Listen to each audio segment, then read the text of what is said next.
Hello, everybody, and welcome to Incrypted live stream. And today we are talking to Pol Štorc. It's the founder and CEO at LayerTwo Labs and founder at eCash.com. So welcome to all who watch us on YouTube and Twitter. And if you want to share the ideas that Pol Štorc is persuading, so share this translation in Twitter and whatever social network. Paul, hey, nice to see you. I can say nice to see you in Ukraine online, but though you're in Ukrainian live stream. Oh, well, hey, thanks for having me. Cool. So we have a bunch of questions, and we also have some questions from our audience. I will ask them later, so we can stick to our plan. And the first question is, so let's start simple. Tell us, please, what do you do in Bitcoin and how you got into this space in the first place?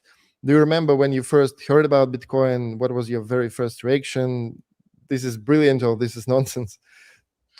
Well, the big news I have now is that later in August, we're doing this hard fork of Bitcoin where, we will talk about this for sure. So this is the big news. So that's kind of what I'm doing now. And you read all about that on eCash.com and etc. How did I first get into Bitcoin? When I first heard about it, I did think it was nonsense. It was all the way back in 2010 or 2011. Maybe it was 2011. I think it was 2010. And there was this thing, the Free State Project in America, where they wanted a bunch of libertarians to move to one single state in the United States, New Hampshire. And they were saying, if you come to PorcFest, it's kind of a conference, and they will give you free Bitcoin. And I was like, this is the silliest thing I've ever heard in my entire life. These crazy libertarians are trying to. So I did think it was ridiculous. But eventually I read the Wired article about Silk Road, which was the online marketplace where you could buy drugs. And I was not interested in buying any drugs, but I thought it was intriguing because you would think someone who's like a drug addict or, they really want the drugs. So I would think like some part of it must work, because if they could get free drugs out of it, they probably would. So that article kind of made me think wait a minute. I actually thought, oh, I'm too late because it's already being used by regular people. It's too late to speculate in it. That was 2011 or something when I kind of heard about it the second time. So you didn't like the drugs, but you do like the idea of free money that's not controlled by any government and so on. Yeah, if you have, of course, I had a background in economics. And so I knew all about, for example, the inflation tax. And I knew a lot about banking and the history of banking and the Federal Reserve. I knew a lot about international payments even back then. And I, with the drug thing, I just thought if these people who are interested in drugs, they'll do anything to get their drugs. They'll tell all kinds of lies. They'll break the law. They'll steal. So I was just kind of thinking, it's weird that someone built this anonymous kind of computer thing, and it's holding up. It's actually working. So that kind of made me think it was much more serious than just what I had thought about it when I got a silly email from libertarians at the Free State Project. And what were your first steps in Bitcoin? What is your background? What first steps you do in Bitcoin? Well, I had to read the forum. That was very interesting back in the day, bitcointalk.org. At the time, there weren't as many posts, so everyone could read the whole thing. So you could go back and read. There are only so many new posts each day, and there was a backlog, so you could read them all, and that was very interesting. That made me also think, oh, this is much more serious than I had first thought. And yeah, then eventually I started a blog, and it was about the technology behind Bitcoin, and it was linked to from the forum. My big break was when Adam Back linked to it in 2014 in December, I think. Adam Back linked to it on Bitcoin Talk, and he said, oh, there's this argument about nothing will ever be cheaper than proof of work, because there was a huge proof of work, proof of stake debate at the time. And so that was sort of how I became more well known back in the day. And then I've been presenting at Bitcoin conferences.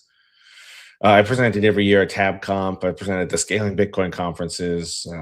So I have been very active at Bitcoin plus plus, building on Bitcoin, all these things. All the main magazine conference. I've spoken at every single Bitcoin magazine conference except for the Middle East, North Africa ones. But so yeah, I've been in the conference circuit a lot. I've been in lots of conversations. I published lots of writing. So I do quite a bit. That's cool. So you're a real OG. You've been in this industry for a long time. So how has it changed over those years? Are you happy with the direction Bitcoin is heading in, or is there something you disagree with? For example, the growing institutionalization, the fact that funds and the governments are increasingly the ones in the game rather than decentralized community. Well, I don't have a problem with that by itself. But I do have a lot of problems. And I wrote this article over a year ago called The Derangements of Bitcoin, which is that these are just a long list of false things that we believe or that we are sort of chasing, but we are not, we've been very slow to correct the mistakes. So people can find that article about all of the things. So the fact that the institutions are getting involved, I think that's a very normal part of growing. The problem is just overall we have the wrong voices being influential. So for example, I don't mind that Michael Saylor is buying the coins, but then Michael Saylor will try to weigh in on ossification or what he thinks ossification is or what he thinks Bitcoin development is. And similarly, we have BlackRock and we have ETFs. All that stuff is great. But then they try to weigh in on quantum or something, and they don't really know what they're talking about. So in that way, that's one thing that's gotten worse. So back in the day, and certainly in 2011 or 2014, even if you went to a Bitcoin convention, and you went to like the BitPay booth, for example, BitPay used to be much more important. Now, not so much. But if you went to the BitPay booth, the CEO was just in the booth. I mean, there were other people there. There were like maybe 8 or so people, but you could just, if at lunch, all the lunch was just in one place. So when you're eating, you could just go right up to Barry Silbert and start talking to him if you wanted to. So everyone's way more accessible. But today it would be very hard to, talk to Michael Saylor, try to talk some sense into him, or any of these other people. So as it's grown, the conversation has become more difficult. And I think with the scaling Bitcoin in 2015, we had kind of like you might call it like a Dunbar's number thing. There's this idea that humans can only have like 150 or so like real relationships at a time. And because it's just, there's only so much room in your mind for that. So I think the community then started to split. And this has continued to happen with the altcoins and stuff like that. So that's one way it's gotten worse. But I still think that it's kind of natural thing. But when you scale and people become more influential and more valuable, and I think it's natural. It's a pity for sure that you can just go with Barry Silbert or Saylor on lunch, but it's pretty natural. So of all the things the community predicted in the early days, what actually came true and what turned out to be naive fantasy, if you can remember some? Well, BitPay was certainly this idea that every merchant would accept Bitcoin, because you would go to the merchant, you'd say, hey, the credit card charges you a certain amount flat fee and plus a %, whereas BitPay will do the first $1 million of transaction processing for free. They will convert it from Bitcoin to US dollars for you, and then they'll put it in your bank account 24 hours later.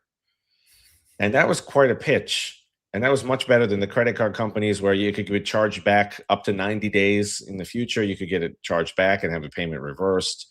And the credit card companies charge more money. So, actually there was quite a good pitch, but that didn't really pan out. The whole payments use case did not really take off. So that would be one thing where it didn't quite go the direction I expected.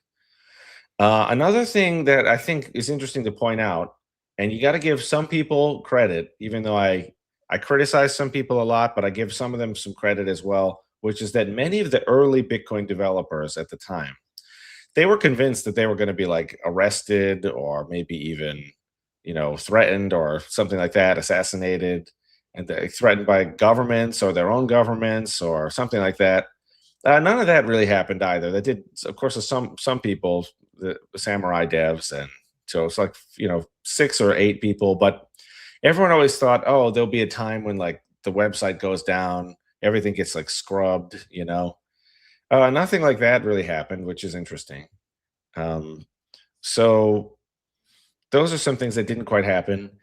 From an early age, it was really, to me, I thought Bitcoin had enormous potential, and that people would see like, okay, this can be used for every dark market transaction, every illegal transaction, every tax evasion, everyone who's getting divorced and trying to hide money from this. So every like kind of like sinister, but it can also be used for every legitimate transaction, and they look the same.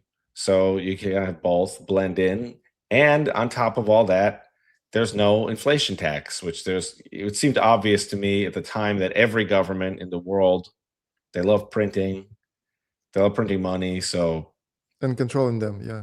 right. So it was kind of like, especially like there was still recently after 2008 financial crisis. It was kind of, the euro obviously it seemed like the euro was not being managed great. It seemed like every single currency was, on it. So to me, it always added up to like a big success for Bitcoin. So a lot of that did pan out exactly the way I thought. So there's a big mixture. Sure. But mostly it came better than you expected, right? Well, I had really high expectations. Okay, one thing that was also worse than expected was that there used to always be this idea that, okay, since Bitcoin's open source, whatever is invented, we'll just we'll bolt it onto Bitcoin. And in practice, that hasn't happened at all. And we haven't even had the open-ended like L2 ecosystem that would facilitate that on the optional L2s. So that's part of why I'm introducing the new fork option. Because that was pretty disappointing, because we've had all this stuff where people have invented new privacy technology, new scalable, ideas, new ways of like doing convenience. So like there was originally this idea Namecoin, and then Ethereum had the ENS, and so some ideas have been reinvented many times. Even USDT, that was originally way back when, that was the coin. Yeah, so this idea that since Bitcoin's open source, you can't compete with it technologically, that is another thing that didn't pan. But yeah, mostly I would say my expectation was super high, and they were basically met, but I think I was thinking Bitcoin would be even bigger. It would be like in use around the world, and it would be I actually thought it'd be even bigger. So it's funny you say that it exceeded that, because my expectations were really, really, really high.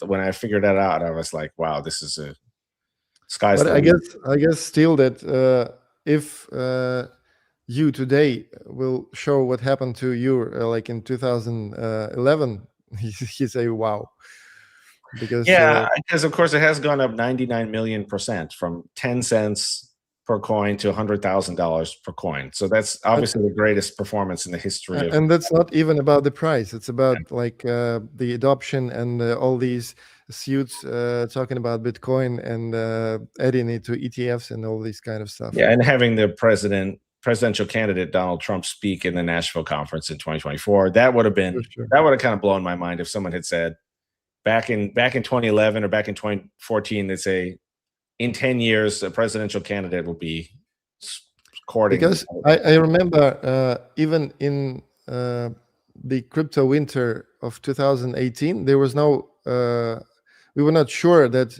everything will not collapse. Now we're sure that Bitcoin and crypto will not disappear. But even in 2018, it was not like very sure about it.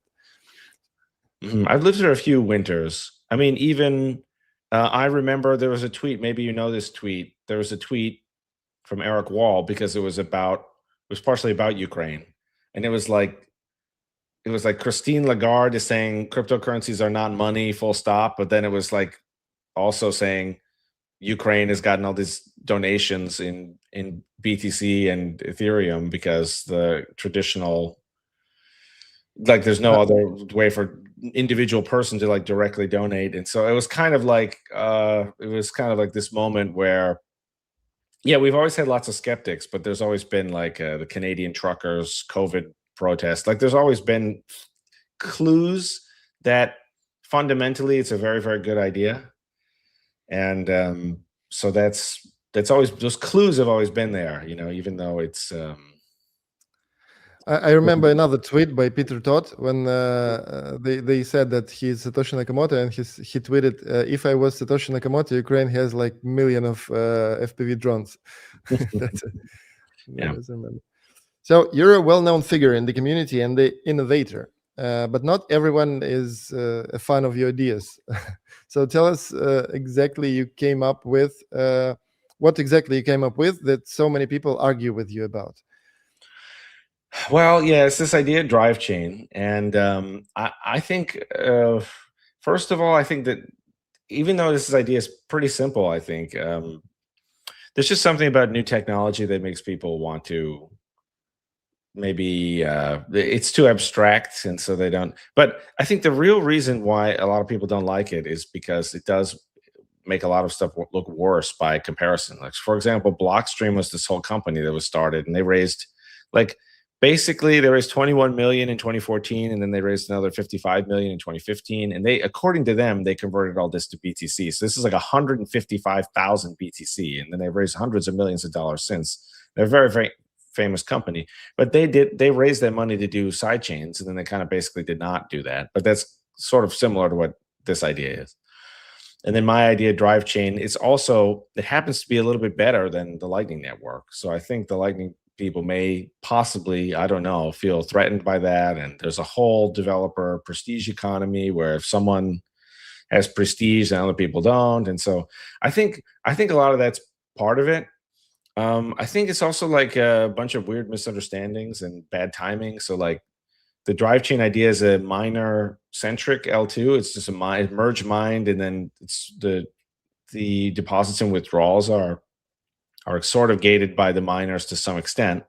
And the idea is they're making so much, miners would be making so much money from the transaction fees that they would for sure keep the deposits and withdrawals moving, which is like takes them no effort to do. So it's like a bunch of free money and no effort, and then but I think during the block size war, there became this idea of extreme skepticism of the miners because miners were doing Segwit 2x back in 2017. And so I think that's part of it. Another thing is over time, the purity tests, the toxic maximalist purity tests have evolved and become, I think, very deranged. So in the past, it was like, should we allow Litecoin to show up at a Bitcoin convention? And people would say no, because Litecoin is basically just like a copy and paste of Bitcoin. But now it's become, even if you want to do something, you say, we're going to have the same Zcash level privacy transactions on Bitcoin that only using BTC.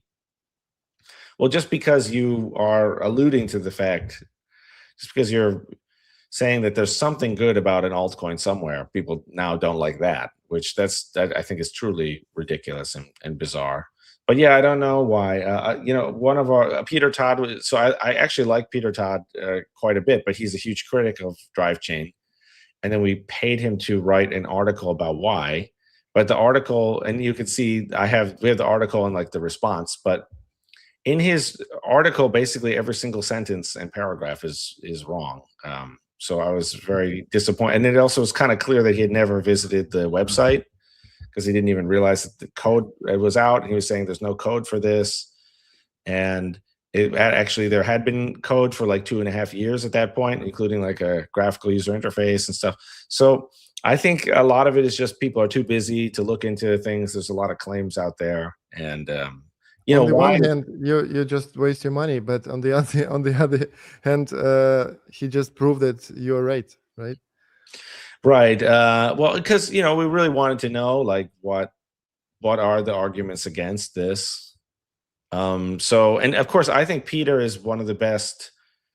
The idea, like, he would be one of the highest quality critiques if they were real. But since they really weren't, then I thought, okay, well, then probably a lot of these other people are copying Peter's test, so to speak, and they just think maybe. So I think that could be. I think a lot of it is just a mistake. Some people think it's too good to be true, because what I'm arguing is that we have something that scales Bitcoin to 8 billion people and gives Zcash level privacy and gives infinite extensibility. You can go on to different L2s, solves governance indirectly, because it doesn't matter if what the L1 does or what all the L2s do, because you can start a new L2 that solves security budget. So I think people just can't wrap their head around how good it is to some extent, or it could be a giant disaster, and I might be completely wrong. So one of your ideas that's been actively discussed right now is the eCash fork, and we know that Bitcoin forks happen fairly rarely. So why is that? It's a good question, because I think actually we should do it more. But really, there was only one kind of serious Bitcoin fork in the sense of hard forking into a new project. And that was Bitcoin Cash back in 2017. And then, of course, Bitcoin tries to do the soft fork upgrade, where it doesn't split the network, but it does upgrade. And both styles of software run in parallel. But even that doesn't happen now. So now nothing happens. So it's kind of like, and unfortunately. Yeah. So because a lot of this stuff, the soft forks are opt-in, reversible, and ignorable upgrades. So we should do more. It kind of proves that they're actually quite helpful, and there's nothing wrong with them. And even that's become a controversial statement, even though to me it's completely straightforward and obvious. As to why the hard fork is so rare, I don't know, because it gives everyone free money. And after Bitcoin Cash, it's true there were a long series of kind of copycat imitators. It was like a Bitcoin Gold, Bitcoin Diamond, Bitcoin Private, or whatever. Those were mostly insincere. Those were just kind of people playing around. But I think people should do the hard fork more. I would say it is something of a last resort, where people would say, well, splitting the network is inconvenient because everyone has to worry about which coins they might want to have or lose or focus on. And so there is a little bit of an inconvenience. But overall, it just lets us have, it's like some people want apples, some people want oranges. And this says, well, okay, for every apple, it just splits into an apple and an orange. You would think this idea would be much more popular. You think everyone would be cheering this on and saying, let's do it 100 times. And every time there's any dispute and anyone wants to talk about quantum or something, we'll just do another thing. And then we'll at least get to see what the actual software is like. So you can give birth to a new wave of forks. Yeah, I think that actually pretty rational. But probably one reason why it's rare is that the maxi cult, the idea of just Bitcoin is the only thing you need, is very, very strong psychologically. So people are not even in the frame of mind where they would say, oh, let's just have a bunch of, I can be the consumer and we'll just have 5 or 6 things and I can just choose among them as I wish. People really want there to be like one team, one brand, which is fine as long as the brand doesn't have some kind of fatal flaw. Okay. And question from Bitcoin newbie. Who actually has the right to fork Bitcoin? Do you need anyone's permission, or you can just run it and whatever? Well, I would say that anyone can do it, but I think in a way that proves that there still is a pretty high barrier to entry, because why would anyone pay attention to thousands and thousands and thousands of forks? So you do need to get a critical mass of people to switch over Support to your idea.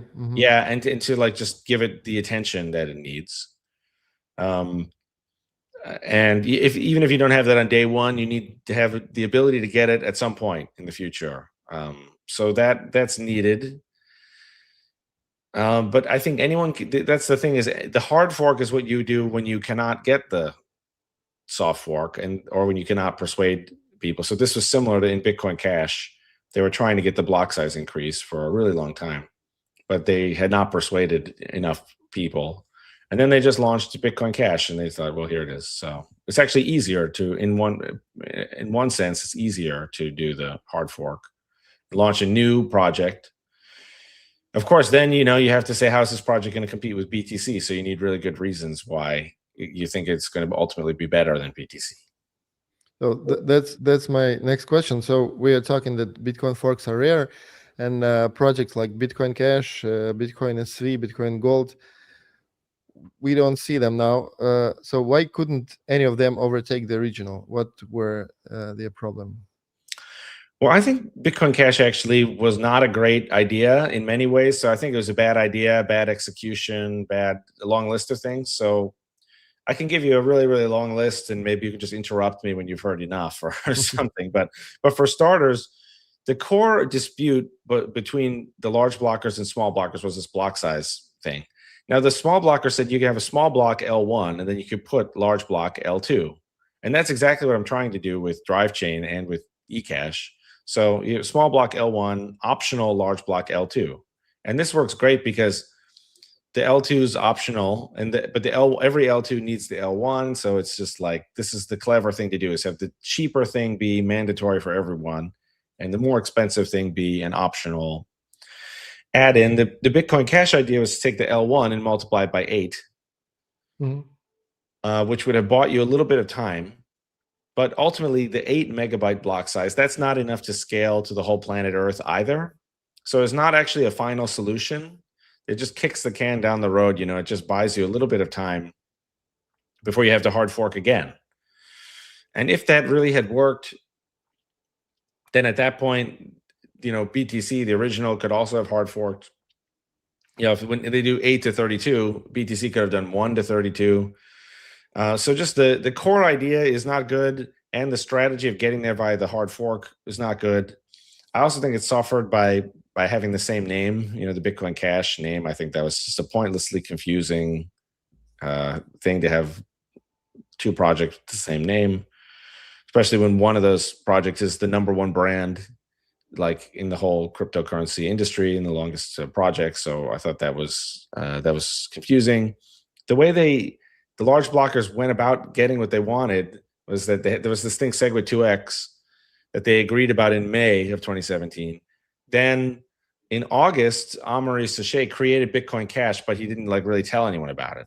And then not until November, months later, not until November did they abandon SegWit2x and then switch to Bitcoin Cash. So it was kind of not very planned out. And it was very Bitcoin Cash had already been existing for months before people, when I say they, I mean like the big media outlets of the large blocker world had told anyone about it. So I think that, it was just kind of confusing. Another thing is that the core idea, not only was it bad from a technical point of view, but it was actually somewhat unpopular, because most people were small blockers at the time. Most people believed correctly that you should scale in layers. There was a lot of optimism about the Lightning Network back then. So most people thought, we should try that. There already was the SegWit idea already increased the block size from 1 to 4 megabytes. So there was people already thought we'd worked out this compromise. So these are all these crazy things that happen with Bitcoin Cash. Now, of course, Bitcoin SV and Bitcoin Gold, Bitcoin SV, that was a fork of BCH. So that was actually not a fork of BTC. And it was the fork of BCH, and it kind of underlined this problem with the forks, which is that you fork once. If you fork, it has to be like a permanent fix to some problem that can't be fixed any other way, So that's, if you want to do the fork, you have to say there's some problem, but once we do this one fork out of necessity, it'll be gone forever. But this is not what happened with Bitcoin Cash, because Bitcoin Cash was like, oh, we hate all these Bitcoin Core developers. We'll fire them all. We'll switch to Bitcoin Cash developers who will be, perfect angels, and everything will be nirvana. It'll all be perfection at that point. And And of course, what they got was just a new problem, and then they had the fork. There was a new developer dispute, similar to the block size dispute, in the social dynamics of it all, and then they had to split away again. So that was this problem with, and then BCH later split 2 more times, I think. So that's the problem, is when you don't fix the fundamental problem, it's just each time you hard fork, and then all the reasons for ignoring the fork apply double each time. You just think, well, this is just an endless list of people who can't. It's like postponing the problem, not solving it, right? And it's just, and now you have just fewer people. So yeah, you had some people disagree, the group splits, but now you have 2 groups that are each smaller, and eventually there's going to be more disagreement. So using the hard fork to handle disagreement is rough. You have to use it to fix some bigger thing where the idea of disagreement itself in the future will not be as likely. And then Bitcoin Gold was a fork of BTC, but I kind of thought of it as a joke, or maybe even an attempt to discredit BCH, because this began this idea in Bitcoin that, oh, you can have all these forks, and they were never really very big. So I think only Bitcoin Cash was the only like real fork that had like an actual vision and said like they wanted to stand for something. They wanted to stand for being large block, and they wanted to scale to 8 billion people and get lots of merchant adoption. So, and then even Bitcoin Cash, I think, was actually very, very, even though it had all these problems and had a bad strategy and had bad execution, it was very successful. I think it actually, when it finally debuted in November, it did make it to the number 2. It had flipped into Ethereum for 1 day on CoinMarketCap. And that's the origin of Vitalik Buterin has a tweet which says, "Congrats on this, seriously." It became a meme later. But it actually became number 2. It was 15% of BTC's market cap for like the first week. Then it started to slip away, that makes perfect sense. I think you have, with the fork, the first year or the first 2 years are like your big opportunity to make it. And if you don't, then you fail. And I think that's exactly what happened. But really, debuting at 15%, a lot of people don't realize. So like Ethereum, I don't know the exact number right now, and of course, constantly changing all the time. But Ethereum has always been less than, there's a few times, but Ethereum has always been less than a third or less than a quarter of BTC's market cap. So you have BTC number 1, then you have Ethereum. But if you cut BTC into 4 pieces, each of those pieces is bigger than Ethereum. So for Bitcoin Cash to open at 15% of BTC, that was enough to propel it into the number 2 spot, actually. So now there's no guarantee that anything would happen the same way with this fork, but so you're looking it up now and seeing what's the lay of the land. I think that at the moment, Bitcoin is like 5 times bigger than Ethereum. Yeah, so that would be like 20%. So if theoretically, and I'm not saying that this would happen, but I'm just saying you can imagine. So if Bitcoin Cash opened at 15-ish% for like the first 7 days, if hypothetically the eCash launched at 21 or 20.0001%, which again, I'm not saying, I'm just trying to give people an idea that it's within, these is like what happened in the past, and it's like one of the theoretical that would make it number 2 on the the whole list. So that so I actually think Bitcoin Cash did pretty well, even though I was never a supporter of Bitcoin Cash. I thought it wasn't a good idea. I thought it wasn't a good enough reason to use the hard fork. It didn't solve the problem permanently. It had the overall goal of having large blocks on L1 was bad strategy, bad execution, bad name, bad timing, bad everything. So even though I think Bitcoin Cash didn't do very well, it ended up giving a lot of people money. A lot of people, sold the Bitcoin Cash and got more BTC. So that good bonus for Bitcoin holders. Yeah. So we're just coming to eCash, I guess. So why are you proposing a fork now? What is the key idea behind the eCash? Well, the reason for the fork is this idea of the derangements of Bitcoin. You see, if there was just some problem in BTC, you could just say, this is the problem and this is the solution, and then we would fix the problem, and we would just go on with our lives. But the problem is that the BTC culture, I think, is having too difficult of a time fixing these problems. And the lack of soft fork, the fact that we haven't had a soft fork since 2021, whereas we used to do 2 a year. And the last 2 soft forks, Segwit and Taproot, were both to support Lightning, which I think has been a mistake and a misallocation of resources.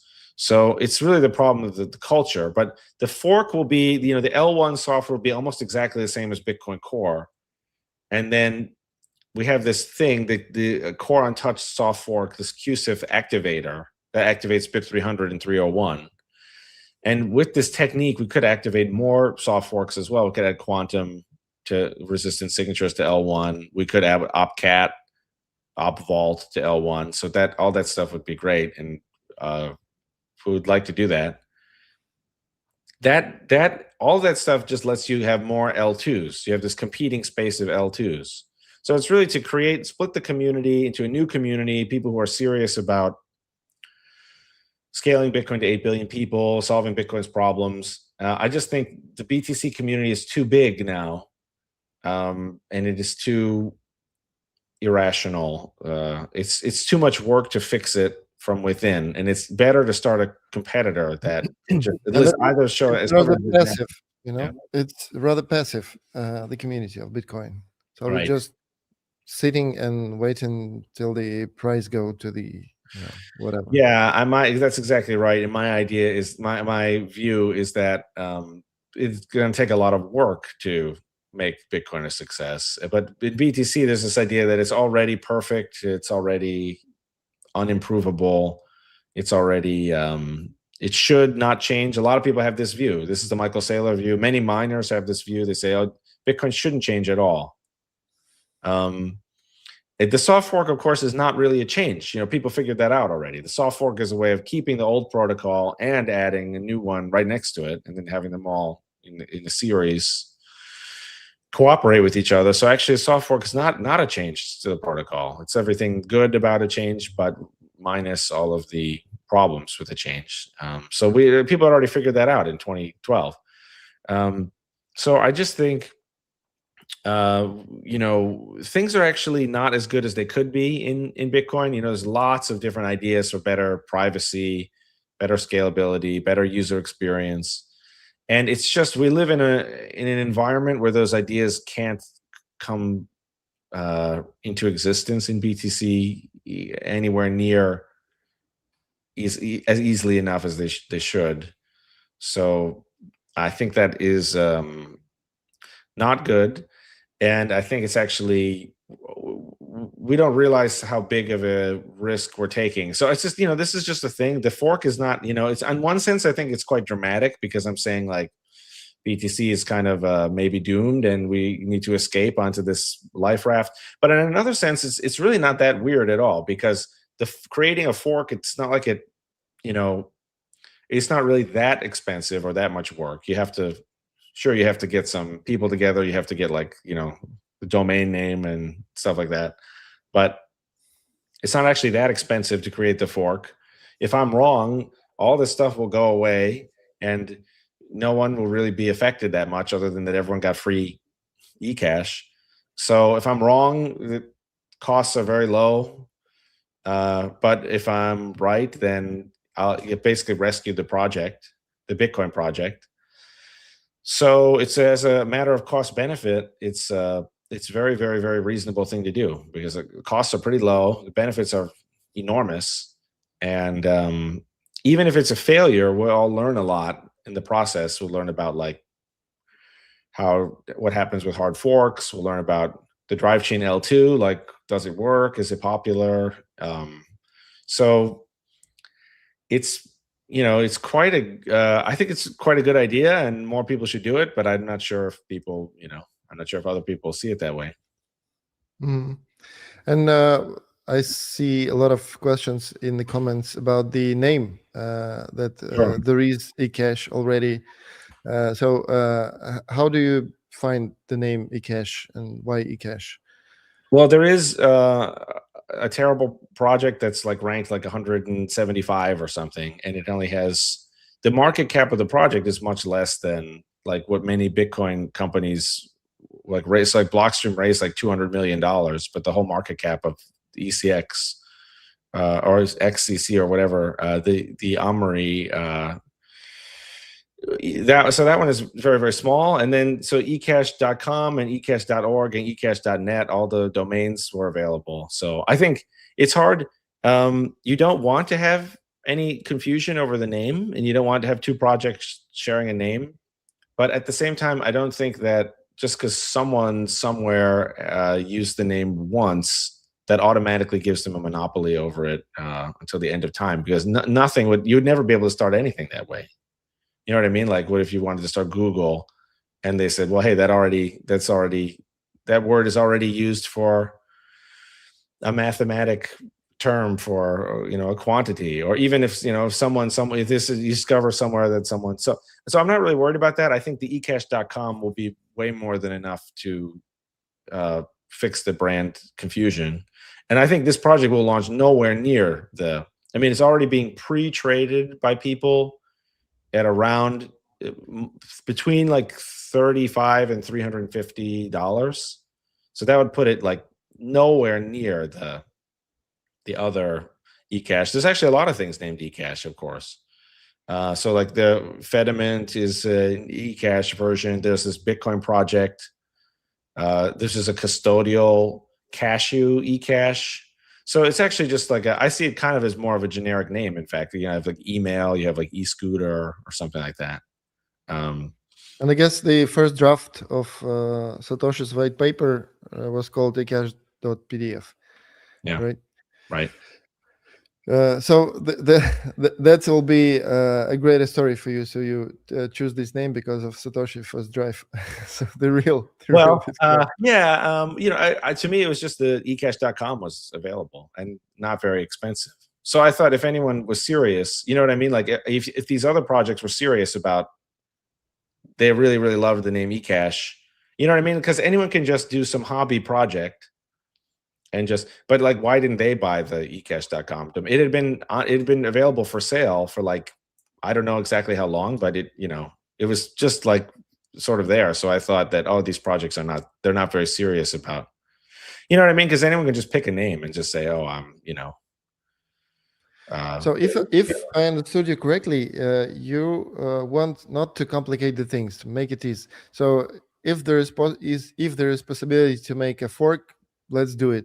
If it fixes some problems of Bitcoin, great. If it's like will failure, okay, we will rethink it, make an analysis, homework, and do it again, right?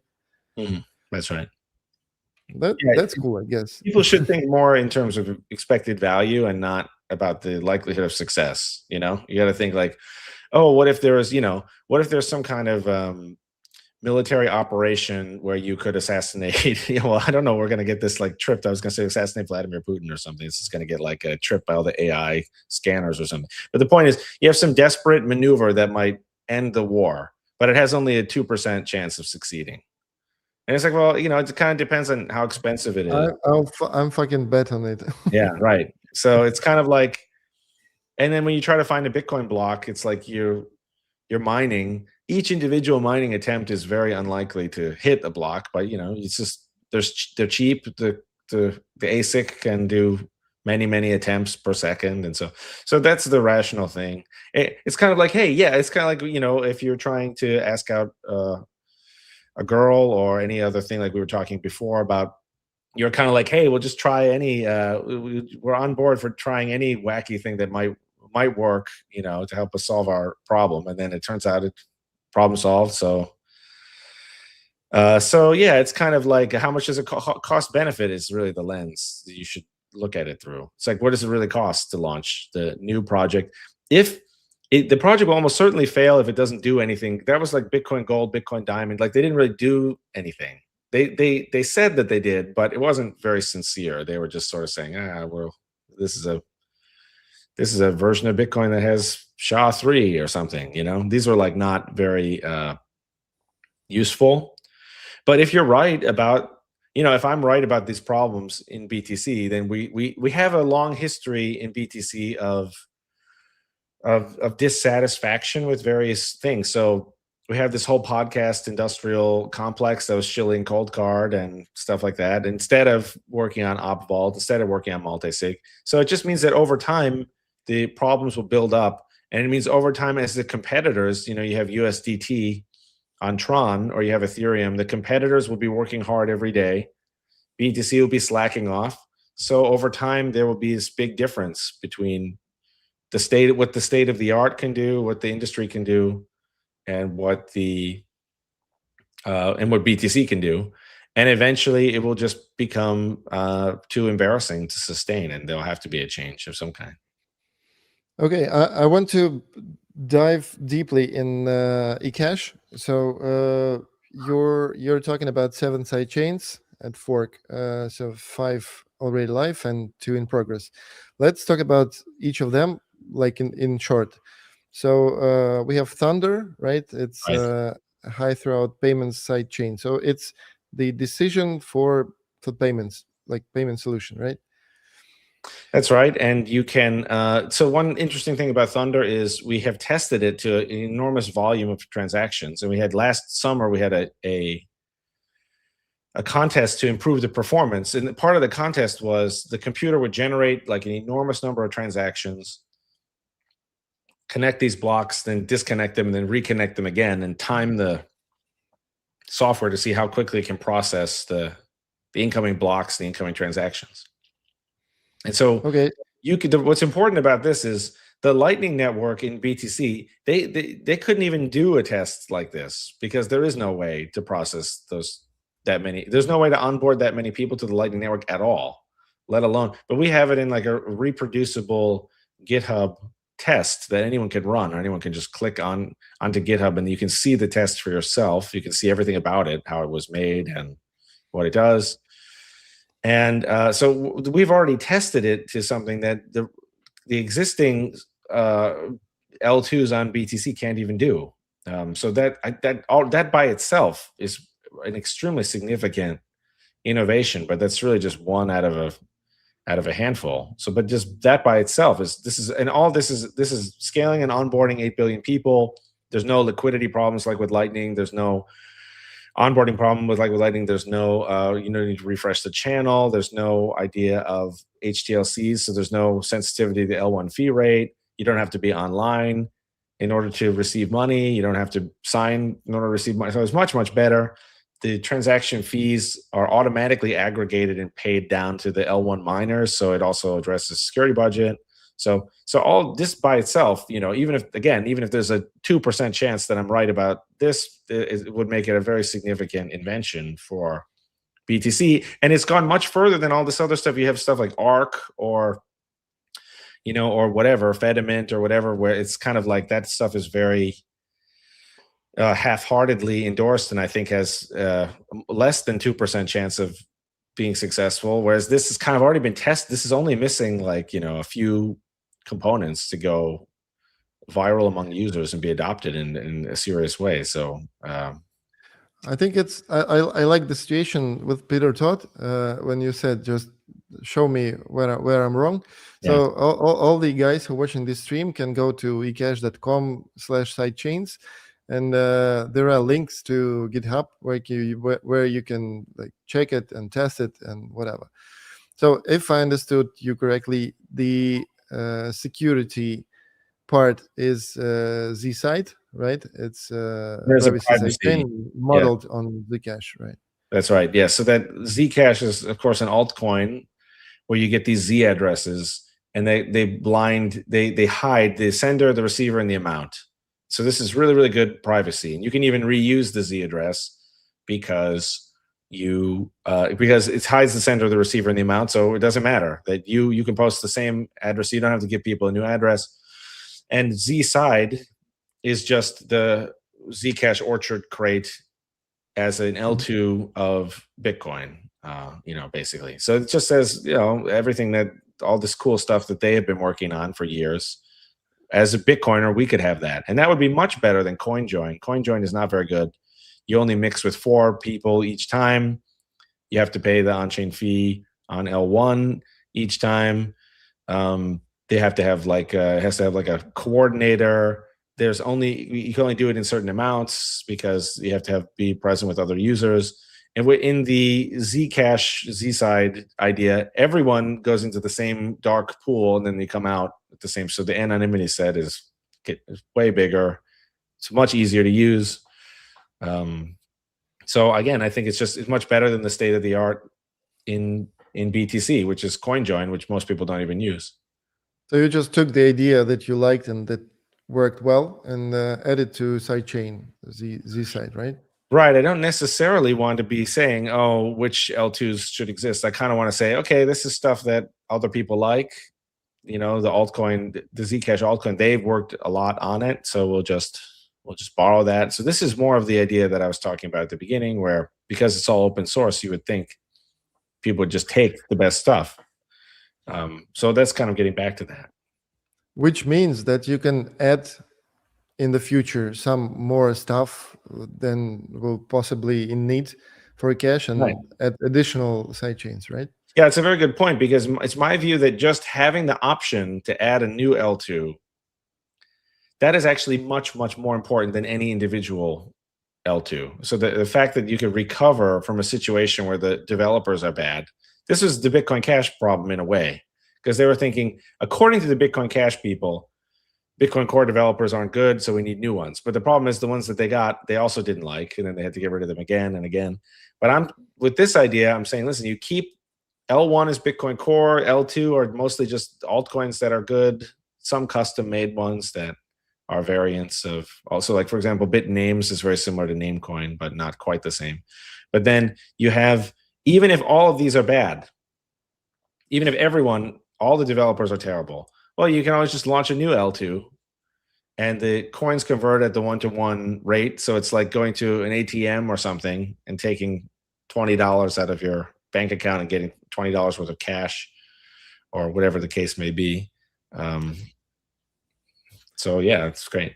That's exactly so what it's like Thunder and Zebra and playing Bitnames, it's different teams, right? And they can be competition between them. So if you don't like some L2, they can be replaced by some better guys, right? Those three happen to be very similar and all, well, actually, no, you're right. Yeah, those are different.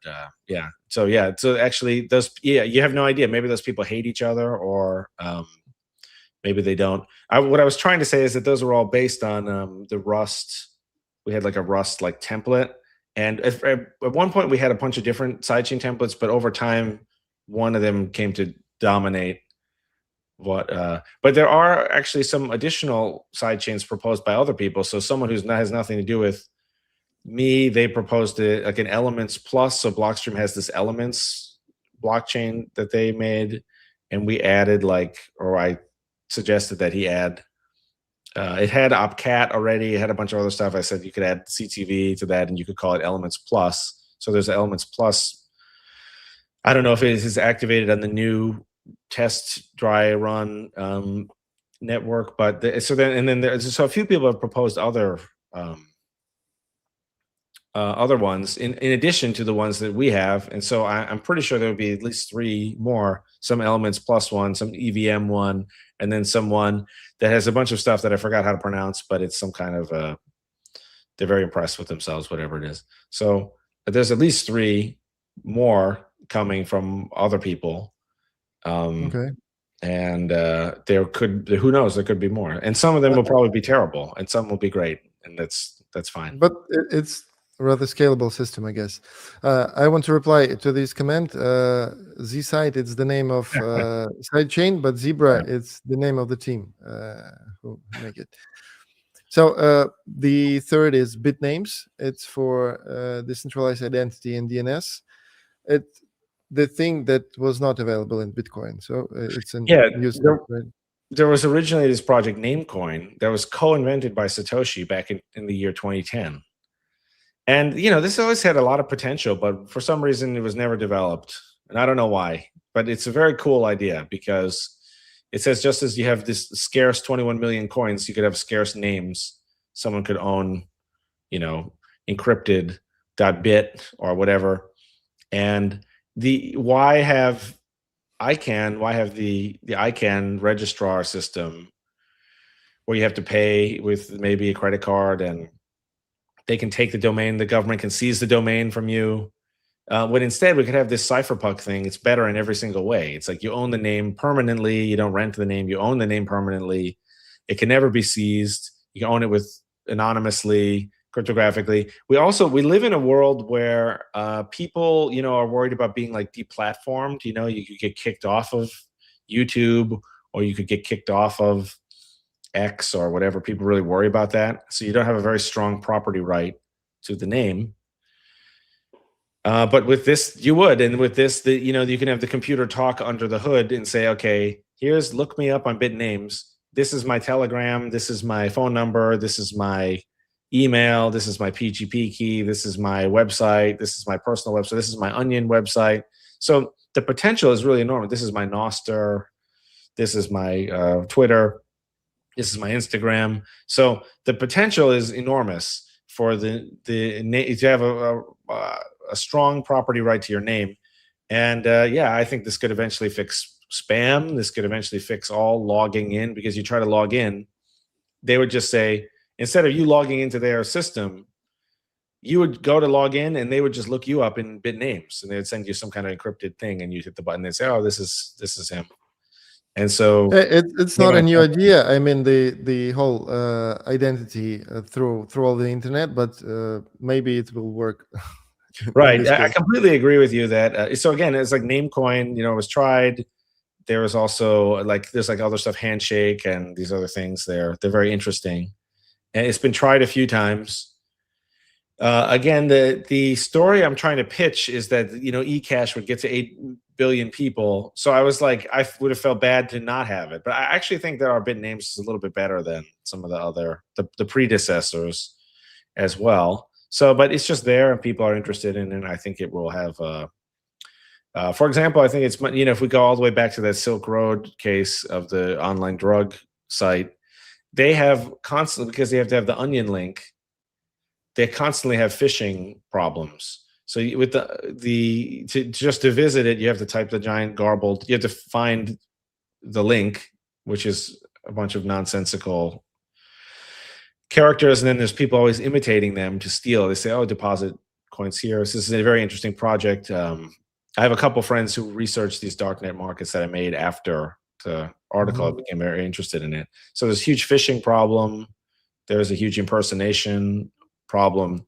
When people go to the site, they typically, I don't know if it still works this way or something, but you typically are asked to provide your PGP key and the merchant's key. And you're supposed to do everything encrypted so that even the site doesn't know what address you want stuff shipped to and things like that. So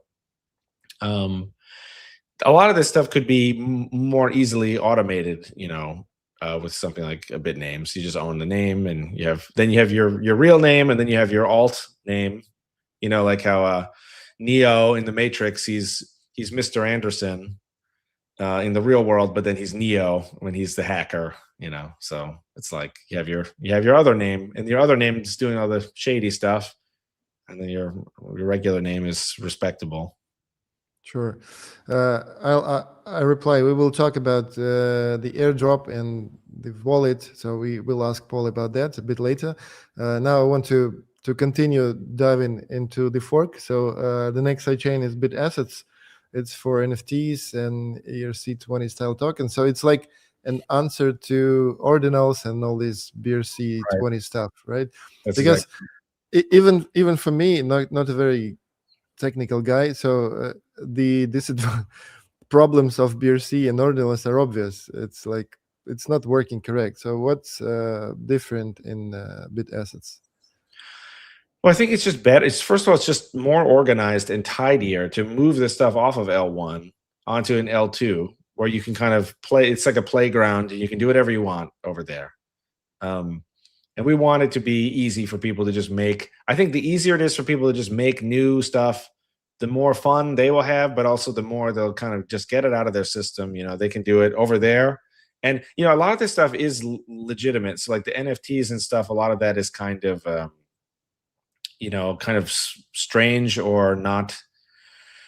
It's not very useful, but sometimes it is because, sometimes people need to issue for example, stock in a company, equity in a company, and that it's actually quite relevant to figure out, okay, how much total stock has been issued. This is a service that the U.S. government offers. Actually, you go to Delaware. I don't know if it's the federal guy. I don't know exactly how it works. In America, most of the corporations are registered in Delaware for an obscure historical reason.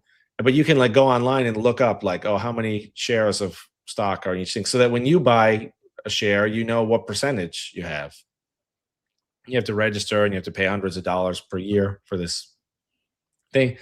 There's also, you got to keep in mind that the stable coins, which are really, really big, that's basically, just an NFT that's backed by someone, that's just, you issue these units and then Tether says that you can redeem. So it's a backed thing. So that's a huge use case. And so we would be foolish if we didn't support it. Is it correct that you can, like in future, start USDT, for example, on bit assets? Oh yeah, certainly. And in fact, I think because we don't even want to wait for them, someone has cooked up. They've created some kind of thing where it's like a USDT_D or something, where basically you offer it on bit assets, and then it's redeemable in USDT cryptographically. So it's just like kind of one. So that's like to hit the ground running. Wrapped USDT. Exactly, right. So then you have that, and then you don't have to wait for USDT, although probably when the real USDT shows up over there, it will be pretty popular. And bit assets can also be home for a new wave of meme coins, right? Yes. Whatever. Okay. So Photon, it's like a bit harder thing. So what is that? Quantum resistant sidechain. So it's very similar to all it is I was thinking, we have this quantum debate. Everyone's worried about a quantum computer that can sign away your funds, even if you didn't give it the private key, because it can just guess 1 trillion passwords and things at once using its quantum technology. So the quantum debate was getting really big, and we were like, well, we can just ship a version that has quantum resistant signature options. And I was also thinking we would do this separately from this L2. Back on L1 with the second QSIF, we have one in the works to do it on L1.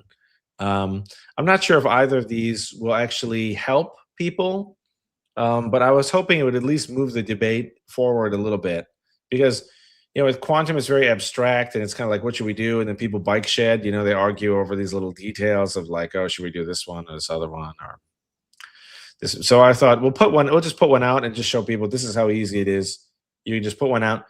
People can kind of practice and see how they like these signatures and see if they like the performance. It may help eventually Bitcoin decide what it wants to do on L1, or it may be very popular if people decide that they really trust the drive chain technology a lot and they're really worried about quantum resistant signatures. They could say, hey, listen, I'm keeping all my money in a quantum resistant signature because I'm very worried about quantum. If people think that, then that L2 Photon would be for them. So it's like a hedge against the future problems of like. Well, again, in terms of cost benefit, it's easy to just kind of throw it out. We just staple in some quantum resistant signatures. Maybe they are very slow, or maybe they consume many bytes. But hey, you can just ship something out and say, listen, here's a thing. So, and then that's a lot better than just talking about it, which is what a lot of people are doing. We just say, hey, here. But you have choice, right? You can use it or not use it. If your security is number one for you, so you can pay like more and spend more time on that. That's exactly right. Okay, got it. We have Truth Coin and CoinShift. It's like prediction market and decentralized exchange, and it's obvious because market needs it. So I was a huge prediction market guy for a really long time. And in fact, in 2013, I was arguing we should bring prediction markets to Bitcoin. So I have a different site, bitcoinhivemind.com. And I was a huge huge supporter of prediction markets. And so one of my earlier ideas really is how to do this peer-to-peer Oracle, how to do this online crypto prediction market thing. And I was like championing this for a very, very long time, long before there was a Poly market or a Kalshi or anything like that. And so now, yeah, this is again an idea that I was, working on in Bitcoin from 2013 to like 2015. But there was no way to add it to Bitcoin because Bitcoin, is slow on soft forks, slow on side chains, slow on all this programmability and stuff. So there was no way to actually add it to Bitcoin, but now there actually is. So I think that, again, it's something that has a lot of potential. That will be very complicated, and I don't know if it will be fully operational by the time we launch later this month. But I don't. But we'll see. Again, it's like it's there. You can see it. Anyone can get involved and help. Especially with AI and stuff, we can write software much faster than we could before. So. And decentralized exchange, it's for all the tokens which were pushed on the bit assets, right? No. Like bit assets can already do a decentralized exchange for its own tokens. CoinShift is slightly different. CoinShift asks this really bizarre question, and it says, CoinShift depends on the L1 of eCash in order to know about which coins have been deposited and withdrawn. So that's all the L2s require the L1, same as a Lightning node requires a Bitcoin Core L1. But CoinShift asked this other bizarre question. It says, what if the CoinShift needed multiple L1s? And in fact, to run CoinShift, you have to basically download other full node software of altcoins. And then if you do that, the CoinShift is aware of which altcoin transactions have confirmed, and you can then swap altcoins inside CoinShift. Now, I'm not sure if this idea is going to totally work, but I think it might. And in any event, a version like 1.0 is kind of up there already. So we'll see if anyone likes this. I think it could be a very useful tool in terms of making it so that you have an option if the exchanges don't do necessarily what you want. So I think that could be cool. But that's a very interesting sort of experimental idea. At a first glance, which I look at 7 side chains, and they think of some DeFi stuff. You mean lending and borrowing and all this kind of stuff, which can be a certain side chain, or maybe you think of another place, like in some bit assets, or and the other stuff is like RWA. I mean, tokenization of everything stuff. Do you think about it?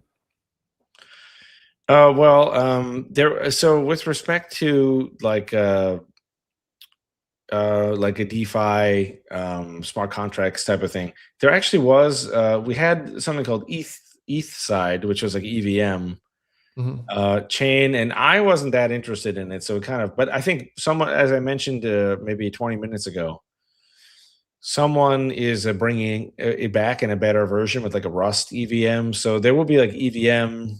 I don't know, obviously a lot of that stuff is popular in terms of the transaction fees spent. You can go to a site, cryptofees.info, and you can see Ethereum has more transaction fees than Bitcoin. I think partly, though, that's just because the BTC fees are so low. And that it's mostly that BTC is doing a bad job. But yeah, I think the idea is that I would rather not pass any judgment. You know what I mean? I would not want to say, oh, I think people should do this, I think people should do that. People should just do whatever they want to do. And if they think something's a good idea, they can try it. I mean, it's like a natural way to develop in new ecosystems in the days. So when new ecosystem arrives, so it needs some traditional stuff like its own exchange, its own like token creating facility and DeFi stuff and all this kind of stuff. So I guess you will need some DeFi stuff if you want your system to be complete. Yeah, I think perhaps, probably, I don't know. It depends on what people really want. Like I think In part, investors must be very annoyed when they open coinmarketcap.com or something and they see all these different coins and they just kind of think, like, how do I know which one to pick or something like that? So that's my guess. So that's what this is trying to say, is that this will be the final thing, because it will just absorb everything that everyone else can do, even to a greater extent than Ethereum was, because Ethereum was like, oh, it's like Bitcoin, but you could do smart contracts or something like that. But Ethereum also had its own governance issue. It had its own block size issue. And of course, when Ethereum blocks fill up, that's when people abandon it and go to Solana or to whatever. So this, with this idea, all these different chains, even chains that are the same but different sizes, like Solana is like an EVM, like kind of like it's larger block version of Ethereum to some extent, and the whole EVM family, different sizes. These would, in my conception, these are all just L2s of different size, and they're all linked to the same 21 million coins. Okay, let's talk about airdrop a bit, because I see a lot of questions in the chat. So what would you advise an ordinary person who's simply holding Bitcoin? Do they need to do anything special before August, or they can leave anything alone, or they need some wallet special or whatever? Well, the most important thing is to have self-custody of the BTC. Because if you have BTC through someone else, if you own BTC through, Coinbase or MicroStrategy or whatever, they are the real owner and they will get the credit. And so yeah, self-custody may be difficult for some, but so if you want to be owning your own UTXO, you want to own the coins and you have the private key at the moment of the fork, which is like, in like a few weeks, at the end of August. So that's the most important thing. Then you want to probably split the coins.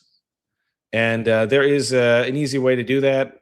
I mean, it's easy from my point of view, but probably from a regular person would be totally confused and whatever. So there'll be, I'm sure there will be, we have like splitting tool that you can use, but I'm sure that it's also suspicious for people to just download software in the crypto industry. You don't want to just download random software from people. So we have published like documents about how to split the coins, so that, because when they're created, they're kind of move in lockstep. They might move together. So if they split and then you send the BTC, you send the eCash to the new destination also. So you want to split them so that they have separate fate. And that's so that's what you should do. Yeah, if you want, one thing, if people are interested, is we have these we have a practice hard forks that we're doing. So we're currently on dry run number 3. And basically what I'm saying is you can just download that and you can practice. That one should behave mostly the same way that the real fork behaves. So except that it'll be a bunch of coins that are useless now and they will be useless in the future. And so, but you can try it out for yourself. If you're a technical person and you want to really like practice, you can just practice on the network. But if you're just a normal person, you want to just own BTC, try not to spend any BTC until you've split the coins. And so try not to spend it, until you've. I mean, if you have Bitcoins on some regular non-custodial wallet, like Trust Wallet, is it works? Yeah, as long as you don't move them, you have them. You can take your time in that case. So you can just say, okay, I'm holding them on August 23rd or whatever it is. Then they will split into 2, and then as long as you don't touch them, they'll stay there as 2 pieces. Then you have to split them off. And if people want more information about that, I mean, what you would do is there's this a transaction you can make so that it only moves the eCash but not the BTC, and that's because we've tinkered with the end lock time. If you do one beneath the max, it's a transaction that cannot be broadcast on the BTC network for like 500 years, but it will be instantly broadcast on ECX, then they'll be split, and then you have them in 2 different places. You can buy and sell them independently, but otherwise they'll be like a package deal. Okay, is it easier with the eCash wallet, which is available? Yeah, we have a mobile wallet. I think it's pretty good, and yeah, the mobile wallet will tell you like you have this many coins, you have to split. But of course, you have to import in order to get you'd have to import your BTC private key, and I don't know if people want to do that with something that they just downloaded versus something that they actually trust. They've trusted for years. That would be. I could understand how people would say, oh, I want to. So I don't know. It's kind of like a little bit of a. No matter what you do, you either have to like do it yourself, but then you have to research these technical details about end lock time, or you use a splitting tool, but then the splitting tool has your private key to your BTC. So that's. I think a smart thing is just it depends on what kind of person you are. Okay, if what you are is someone who's invested and you're holding because you think that one day Bitcoin technology will be really, really, really good, and you don't plan on moving, sending, or selling, or moving your coins, then all you have to do is have them in self-custody and do nothing, and that's pretty good. If you're someone who's making and buying and selling, and you're moving a lot of BTC around all the time, then you should probably research the splitter tool so that you can split immediately. If you just keep your coins on an exchange, you have to hope that the exchange will and I don't know, I can't answer for the exchange. I have there are a few exchanges that I think will, but then I don't know if they all will credit, and of course even if they say they do, then maybe they'll screw it up or maybe they'll change their mind. So I can't necessarily vouch for what the exchange, if the exchange will give you, because when I say exchange, I mean like one of these big places that have a huge, if you own through the ETF, if you own through the so like some of the ETF, the BlackRock ETF, they have language in there that says we will just pick which, if there's a hard fork, we will just pick which side you get, and you don't necessarily get anything else. Now, I don't know if they're serious about that or if they are whatever, but or if they plan on pocketing all of the for themselves. I have absolutely no idea. And even if I did, I don't know if they're going to change their mind or what. So the most reliable thing is to have self-custody of your own BTC, not touch it for a while, look around and see what other people actually are doing. I found text on our website which is called who can receive eCash coins and what will it take. So it's the explainer for those who want to get their drop and do it properly. It's in English, Russian, and Polish if you need. And we have on our GitHub, we have like a fast facts site that has like lots of information, and I don't know if it will. One of them is how to split the coins. And you picked the interesting topic about the big wallets. So probably the most controversial aspect of the upcoming fork, as far as community is concerned, is the resignment of the coins attributed to Satoshi Nakamoto, for example, or another big holders. So can you explain in your own words what you are doing with these coins and what are not doing? Yeah, absolutely. I think this is a really, really good idea that people should copy. But some people, I think, they have to warm up to it. They don't quite like it right now, but they just have to think about it a little bit more, and they will like it. So what we do is there's this pattern called the Satoshi pattern. Satoshi mined 1.1 million coins using this weird miner. Okay, and he left distinct traces. These are all very, very early coins. And instead of giving Satoshi all 1.1 million eCash, we're only giving him 600,000, and the other 500,000 we're giving to the supporters who help make the project possible in the first place. Mm-hmm. And the reason this is a good idea, I mean, there's a lot of different reasons, but one is that it gives people an incentive to launch forks that are actually good and where a lot of work has been put in before the fork actually happens. So you want to have all the work done up front, and you also want the fork, if the fork doesn't have a critical mass of advocates and people giving it attention and people rooting for it at the beginning, it might stall out. So you want to build support first before you bother anyone, before you go on any podcasts or whatever. Build all this support, build all this technology. You do it first, and then launch later.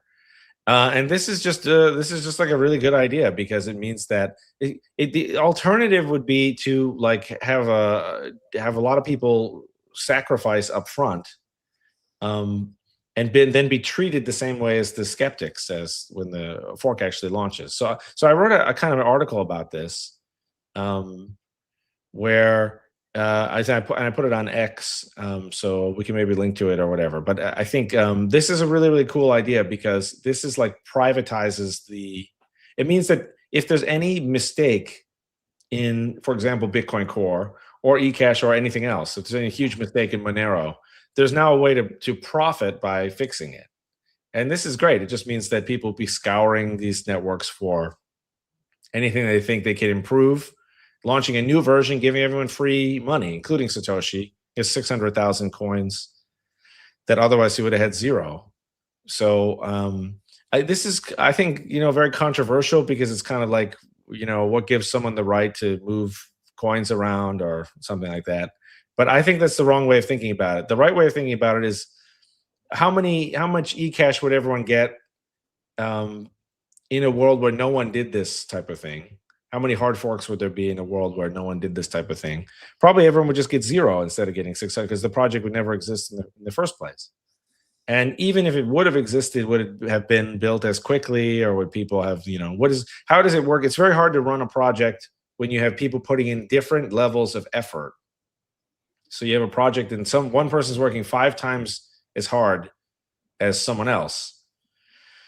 Well, with this, you can reward that person with 5 times as many of the pre-eCash versus 1/5 for the other person. Mm-hmm. So you can have a whole growth process, and you can give people a reward that is contingent on the value of the project when it launches.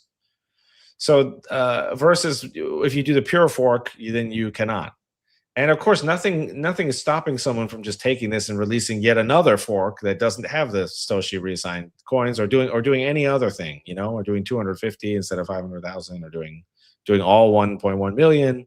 So I think it is controversial, but I think the people who dislike it or pretend to dislike it, I think they're being dishonest in many different ways. So for one thing, they're sort of saying like think about it like this: either this drive chain stuff is a good idea or it's not. Okay, if it's a good idea, then why isn't BTC doing it?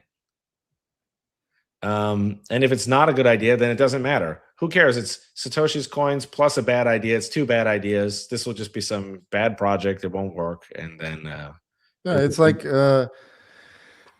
new projects on Ethereum send like millions of coins to Vitalik, and right, he just either sold it immediately and spend it on Ukraine or something like that.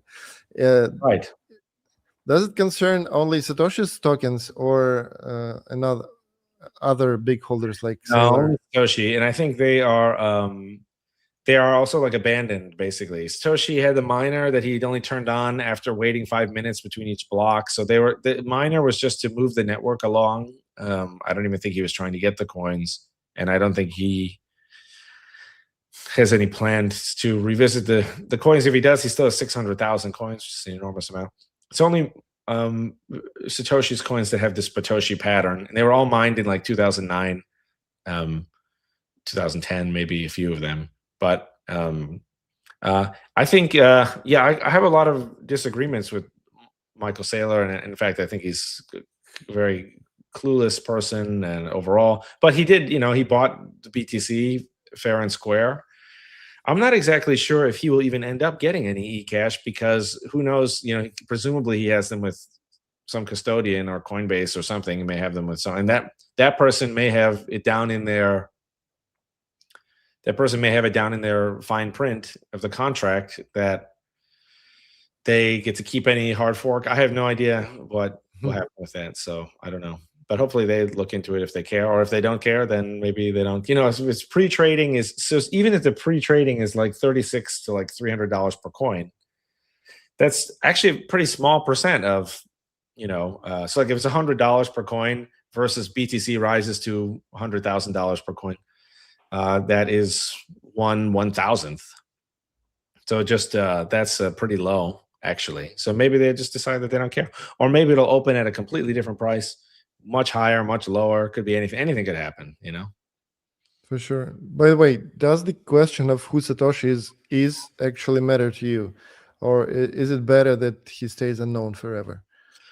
Well, clearly he wanted to remain anonymous, so I'm happy that he achieved his goal. I think, and I see no reason to, let's say, interfere with his plans to remain anonymous. So I think that that's fine. Certainly, as a matter of history, it would be interesting. The same way it would be if it was like Einstein had come up with a bunch of equations by, using LSD, or by using meditation or something, or that he plagiarized them from someone else. That, as a matter of history, that would be very, very interesting. Of course, the actual physics of the equations doesn't matter in the slightest. And so similarly, the ideas in the code, they certainly stand by themselves.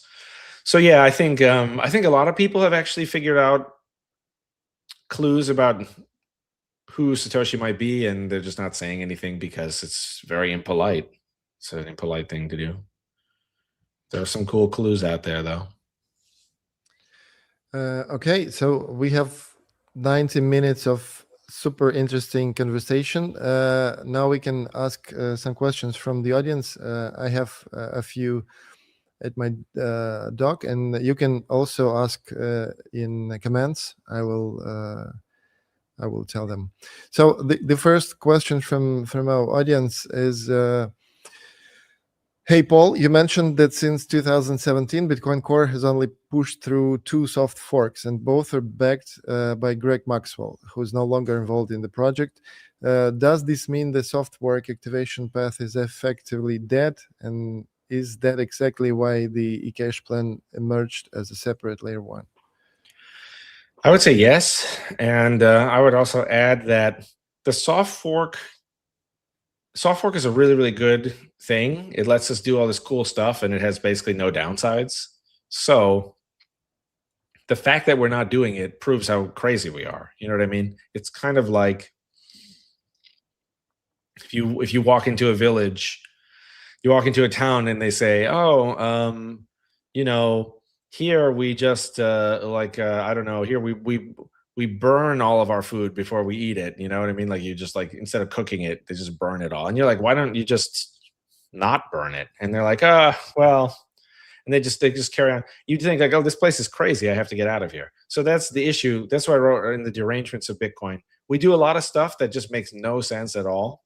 And when you look into it further, you see, oh, it makes even less sense than I thought.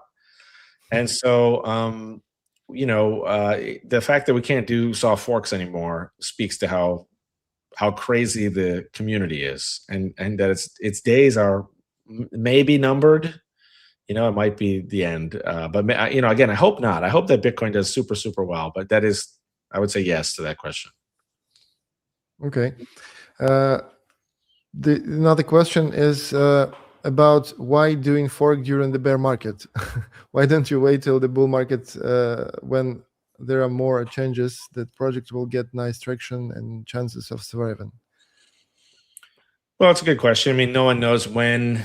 You got to plan this type of thing out, and no one knows when a bull market will end or begin. Or I do think there is a natural cycle of success leading to irrational optimism, right? And then leading to overdoing it, and then pessimism leading to over. So I think there's an overcorrection each time. So there's good news and there's bad news, but then there's inflated expectations and then overly pessimistic. So even though I do believe in a sort of cycle to some extent, it's not the same thing as the seasons, where we can predict it to the exact day. We know exactly when the darkest day of the year is going to be December 21st, Only passwords. Yeah.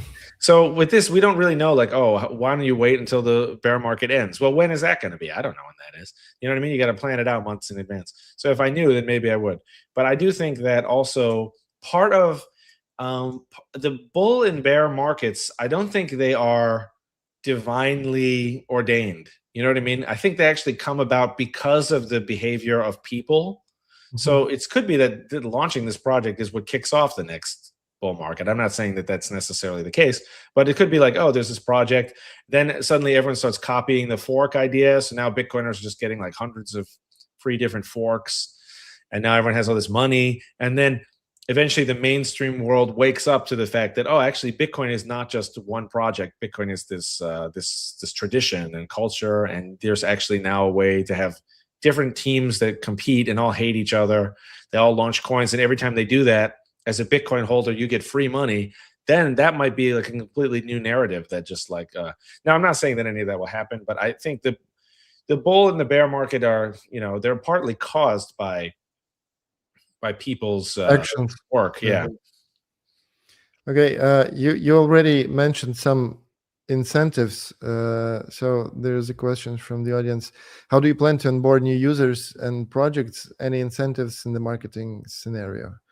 My strategy is to lower the cost. So I think that's better than we have, we actually do. Of course, we hire programmers all the time. So if someone wants to work, that's great. And they should just show up and start fixing things. We have the bug hunts contest. We have lots of stuff that we do. So we do hire people. And that's how we ended up with, bit names and et cetera, bit assets. So, I don't want to necessarily rely too much on my vision for what people might want. Instead, I want it to be more open and say, whatever it is. I think some things that make it easier for people to develop these new projects and onboard the new users are just if you just get out of people's way, actually. Because oftentimes in Bitcoin, you have something where some genius person will show up. Here's my genius project. You have like a Jeremy Rubin, and he's doing CTV or whatever. But then he can't get CTV because there's no soft forks. Same for, when Vitalik Buterin or Roger Ver, Vitalik Buterin, they tried to start Ethereum on BTC back in the day. And Roger Ver, they tried to have large blocks on BTC. People tried really hard to get it on BTC, but they just couldn't. So first, we're going to lower that cost to zero. We want to make it so that people can launch new L2s. So part of the reason to put out a few different L2s is so that other people can then look at those and just say, okay, this is now a template for a fully working L2. I just want to modify these parts and change the color and add my new feature that people are going to like. So if you do all that stuff, you're lowering the cost because you don't know who to hire. If you hire someone, you might hire a great person, you might hire a mediocre person, you might hire the best person in the world, or you might hire the 10th best person in the world. It's very hard to tell. It's a really big risk when you hire someone. You think, sure. I know. Yeah. So then the better thing is to try to lower the barriers as much as possible so that they can just launch, they can just spend one Saturday, make their project, launch the project, and then say like, oh, here's my project. Then they get all the credit, they get all the glory. They're benevolent dictator of their own project. They stay in their own GitHub repository. And that's what a lot of people like. Is a lot of people do it just for the glory alone, or for the hack value, for the just to prove that they can. So those are the people we really want. Is those kind of superstar, impressive people. That's a lot better than just hiring someone. So I guess you just have like product-centric project where product on the first plate, not the marketing, not all this, influencer kind of stuff. When you don't actually care about the price of token, you more care about the problems that should be solved by this product. I would agree. I think it's kind of hard. Marketing is kind of hard because you spend the marketing, then well, first of all, a lot of people take issue with it. So like a lot of people hate crypto and they don't even allow marketing, which is a bad sign. So I'm not sure if this is true, but I think YouTube doesn't allow. I don't really haven't checked that much. It says it's funny. It speaks to how little I have. No, YouTube is more or less. Meta is banning like every second ads with crypto, and Google Ads a bit better, but not very easy. So some people really push against it and they say, don't advertise your crypto junk anywhere near, you know? So some people don't like it at all. Then it's kind of like, where would you go? Like, where do I get my news? Like I get a lot of it from X. I would look at maybe, you know, because a lot of people, like I have the Brave, I've obviously I had like AdBlock Plus, the plugins. So I personally don't see a lot of ads. I have YouTube Premium. I don't even see any ads. So like, where are these, what exactly would I even do? It is a little bit overwhelming, and I'm not exactly sure. So you could go down that road, or you could just keep improving the product and just hope that. I think that the problem is that people don't do very active marketing for crypto because after like a big marketing budget, and then the president of one country makes some rates for the countries, and every time crypto goes down, and all your marketing budget is like going away, and that's why it's more clever, I guess, to build market to build product centric community which is active, which is eager to do some improvements, to do some work, and then the bigger audience will come to the products which actually work, which actually easier to use, cheaper to use, and all this kind of stuff. Yeah, I think so. For example, like with Tesla in the United States, you used to see a lot of car commercials. Of course, you used to see a lot of car commercials, automobile commercials on television, on TV. But now with streaming, people don't really watch traditional cable television or broadcast television. So it's actually been a while since I've seen a car ad. But even when Tesla was getting started in like whatever that was, 2008 or something, you know, there has never been like a Tesla commercial really. And the advertising for Tesla is basically just like Elon's Twitter account.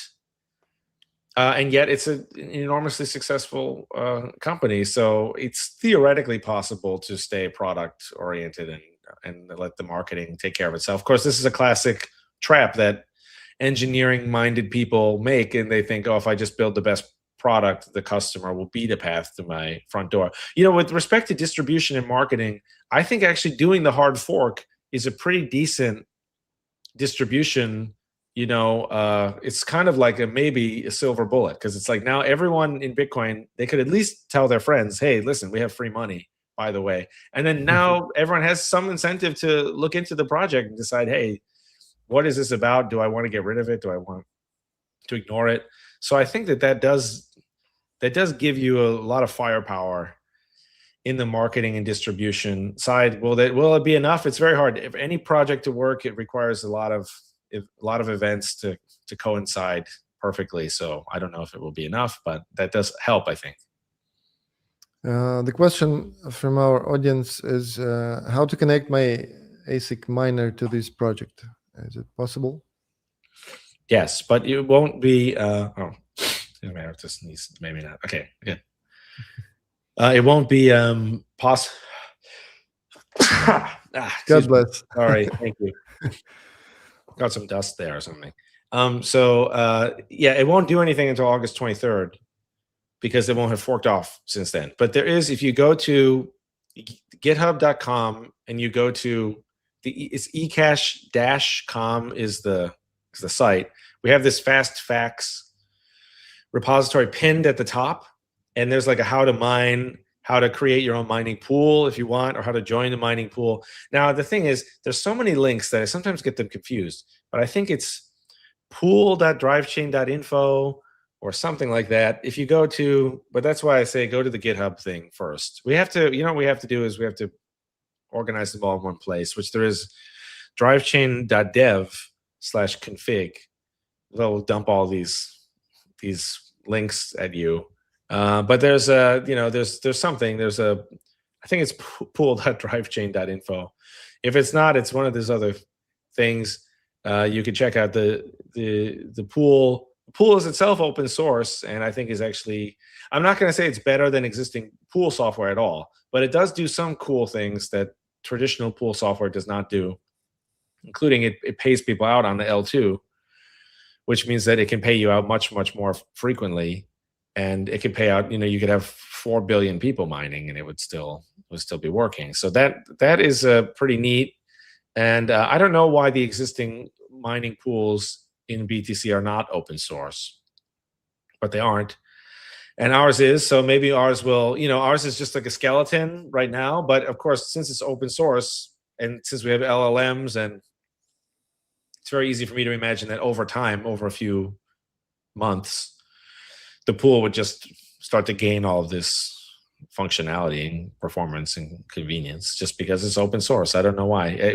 I tried to look for, as a Bitcoiner, just out of curiosity, I was trying to find out like, oh, how do all these pools work? And I really couldn't find. Ironically, I didn't look and see if Ocean is open source. Maybe Ocean is the one that is open source, but I disagree with an enormous number of just design decisions with Luke. And I think PPS is the way to go. PPS is way better. I think Luke hates PPS.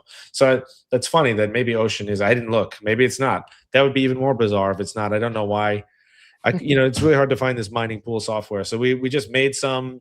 One of the people working for us was a really good contributor to Stratum V2, but he and I both think Stratum V2 is actually just not that good, and you can do a lot better. So that's part of the pool, and it is SHA-256 mined, same as BTC. It's basically the L1 is almost the layer 1 is basically exactly the same as Bitcoin Core, and if you go to the GitHub, you'll see that we didn't even rename it, because if you rename it, it breaks a bunch of tests. So it's just called Bitcoin, and I changed the README. But it's just Bitcoin, and it will remain so, because as Bitcoin releases version 32, 33, 34, we'll just keep copying the changes. So the plan is not to compete with Bitcoin on L1, and the plan is to copy L1, copy Bitcoin Core, so that you just keep whatever you like about that, including the SHA-256 mining. Okay, I think that if some of the audience have some questions, you can go to eCash.com, and like 99% of these questions will be answered there. There is a link to eCash GitHub there. So before asking questions, go to eCash.com and you will find most of your answers there. I guess that we're done for today. Thank you for this interesting conversation. It was really, I really had fun because today I learned something new. I changed my mind to some perspectives maybe. So it was very useful and interesting. You're always welcome on our online streams, and maybe when the war will finish, we will invite you to offline conference, which is we host a conference each year in Kyiv. So whenever the war will finish, you're welcome. Great. Hopefully soon. Yeah, hopefully 2% of you're talking about. Yeah. Well, I mean, how much longer can it go on? I mean, I'm sure it might be. I don't know. We've all heard this and that, like rumors and things, but it might be that it might get a little bit worse before it ends. But I just hope. You just think like, oh, it's just dragging on, and how much support does Vladimir Putin still have in Russia, and to just keep this moving on? But I've also heard that he's very, very, very skilled at, it's sticking around. So that's too bad. We'll win for sure. So it's just a matter of time. Okay, so thank you, and you can still, I guess, ask questions in the comments after the live stream will finish. Maybe the most interesting of them we will ask in text. if Paul will have time, we'll post some article maybe later. So, but you can find answers on eCash.com one more time. It'll be much easier and faster. Okay, thank you. It was Pol Štorc, the co-founder and CEO at LayerTwo Labs and founder at eCash.com, the fork of Bitcoin that will go live like in 18 days, 24 hours, 9 minutes, and 20 seconds. It's also available on eCash.com, so you can watch it online. Okay, have a good one. Thank you for coming. Bye-bye. Yeah, hey, thanks very much.